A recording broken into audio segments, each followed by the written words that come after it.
আজকের আলোচনার বিষয় গ্রামীণ ব্যবসা বা গ্রামীণ বিজনেস।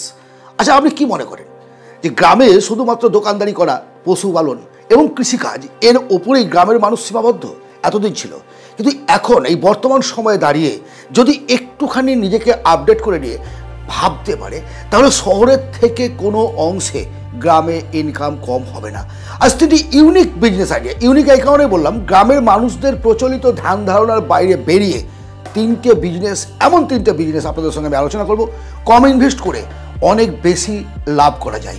প্রথম বিজনেস আইডিয়াটি হলো solar energy and equipment rental, অর্থাৎ সোলার বিদ্যুৎ এবং তার যে ইকুইপমেন্টগুলো আছে তা ভাড়া খাটানো। এক কথায়, গ্রামে বিদ্যুতের প্রবলেম আছে, আপনি জানেন, আগামী দিনেও হয়তো বা মিটে যেতে পারে, কিন্তু বর্তমান সময়ে এবং অতীতেও ছিল, এখনও চলছে। তার বেশিসেই আমি কথাগুলো বলছি। এই মুহূর্তে দাঁড়িয়ে যদি আপনি সোলার সিস্টেমের বিদ্যুৎ সরবরাহ করতে পারেন, মানে আপনার কাছে ব্যাটারি থাকবে, সোলার প্যানেল থাকবে, আপনি ভাড়া দিলেন, কোনো একটা অনুষ্ঠান বাড়ি হচ্ছে, কোথাও মেলা বসেছে, বিভিন্ন কারণে আপনি ভাড়া খাটাতে পারবেন। সোলার পাম্প, বিদ্যুৎ নেই, পাম্পের সাহায্যে কৃষিকাজ চলবে, ভাবতে পারছেন? ইকুইপমেন্ট, বাল্ব থেকে শুরু করে সমস্ত কিছু, এগুলো আপনি বাড়িতে বসে কম পরিসরের জায়গায় কম ইনভেস্ট করে বিজনেসগুলো করতে পারবেন। এবং এর ডিম্যান্ড ক্রমশ বাড়ছে। জেনারেটরের ঝক্কি, তেলের ঝক্কি ইত্যাদি দরকার নেই। আর বিয়েবাড়ির প্যান্ডেল হচ্ছে, সেখানে বিদ্যুৎ আছে নেই, হঠাৎ করে চলে গেল, আপনার সোলার প্যানেলটা ভাড়া নিয়ে গেছে, সেখান থেকে তারা ইনকাম করতে পারবে। এই সোলার প্যানেল বিজনেসটা কীভাবে করবেন, কীভাবে সেট আপ তৈরি করবেন, তাই চ্যানেলে অলরেডি ভিডিও দেওয়া আছে। যদি মনে করেন বিজনেসটি করবেন, একবার সার্চ করে দেখে নেবেন। Idea number 2, village eco tourism. দারুণ, আমার মনের মতো এবং পছন্দের এটা একটা বিজনেস। হ্যাঁ, এখানে কিছু ইনভেস্ট করতে হয়, তবে ইনভেস্ট না করেও কীভাবে বিজনেস করবেন তা পরিষ্কারভাবে আপনাদের আমি বলছি। বিজনেসটি কী, প্রথমে বুঝতে হবে যে বিজনেসটা কি।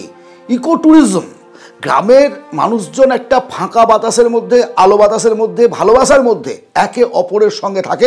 যদিও বর্তমান পরিস্থিতিতে অনেকটা অন্যরকম হয়েছে, কিন্তু মানুষ, শহরের মানুষ বিশেষ করে, হাসপাস করতে, কনজেস্টেড এলাকা, ঘনবসতি, প্রচুর মানুষজন, তারা চাই একটুখানি রিল্যাক্স।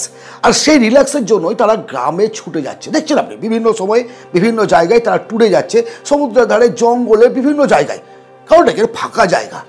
আপনার কাজ হচ্ছে আপনার গ্রামে একটা ট্যুরিজম প্লট, মানে মানুষ যাবে, থাকবে, খাবে, ঘুমোবে, সমস্ত রকম ব্যবস্থা সেখানে আপনাকে করতে হবে। এটা গেস্ট হাউস টাইপের।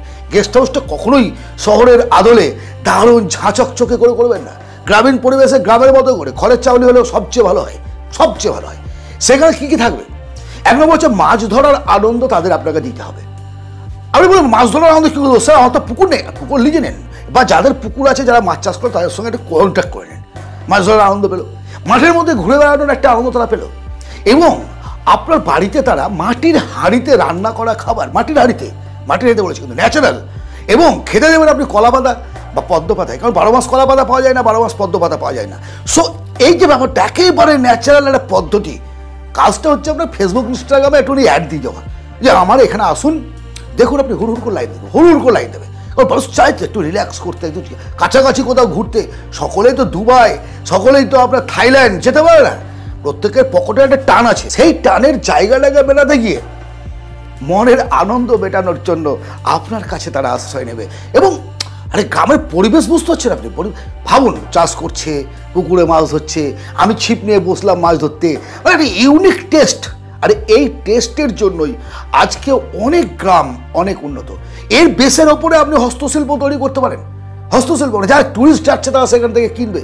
যদিও আজকের আলোচনার বিষয়টা নয়, এই বিষয়ে আমি বলব অর্গানিক মাশরুম ফার্মিং, অর্থাৎ জৈব সার প্রয়োগ করে মাশরুমের চাষ। মাশরুম চাষের বিষয়ে এই চ্যানেলেই ভিডিও আছে, কীভাবে করবেন, মাশরুম কি, সমস্ত কিছুটা যদি ডিটেলসে জানতে চান দেখে নেবেন। আমি যেটা বলতে চাইছি, মাশরুম চাষের জন্য বীজ বপন থেকে ফসল তোলা পর্যন্ত 20 থেকে 25 দিন সময় লাগে। মাশরুমের ডিমান্ড শহরে প্রচুর, আমি জানি, এবং অর্গানিক মাশরুমের দাম অনেকটাই বেশি অন্যান্য থেকে।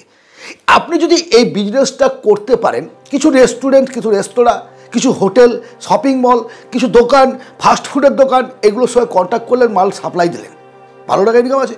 এবং অল্প জায়গা লাগে, অল্প পুঁজি লাগে, ভালো একটা সম্মানের ব্যবসা, ইউনিক বিজনেস। আমি বলেছি প্রথমেই, প্রচলিত ধ্যান ধারণার বাইরের 3টে ব্যবসা। আপনাকে বলুন, এই 3টে ব্যবসা গ্রামের কজন মানুষ করে, আর চলবে না কমেন্টে জানান। এই 3 বিজনেসের মধ্যে কোন বিজনেস আইডিয়াটি আপনার পছন্দের বলে মনে হলো? আপনাদের মধ্যে যদি এমন ধরনের কোনো ইউনিক বিজনেস আইডিয়া থাকে অবশ্যই কমেন্টে জানাবেন, সেগুলো আমি পরবর্তী ভিডিওতে সর্বসাধারণের জন্য প্রকাশ করব। তারা করুক। শুধুমাত্র বসে থেকে চিন্তা করে কোনো লাভ নেই। কোনো একটা কাজ শুরু করতে হবে, যেমন কোয়ালিটি, যেমন ক্যাপাসিটি এবং আপনার যেমন নলেজ, সেই নলেজের বেসিসে কোনো একটা কাজ ইমিডিয়েটলি শুরু করুন। যদি আজকের আলোচনা আপনার জীবনের কোনো পরিবর্তনের কাজে লাগে, যদি মনে হয় উপকারে লাগবে, অবশ্যই শেয়ার করুন, কমেন্ট করুন এবং সাবস্ক্রাইব করে রাখুন। এই ধরনের বিজনেস আইডিয়া, মোটিভেশন, মানি ম্যানেজমেন্টের উপরে অনেক ভিডিও এই চ্যানেলে অলরেডি আছে, আগামী দিনেও দিতে থাকবো। ভালো থাকবেন, কথা হবে অন্য এক ভিডিওতে। ধন্যবাদ।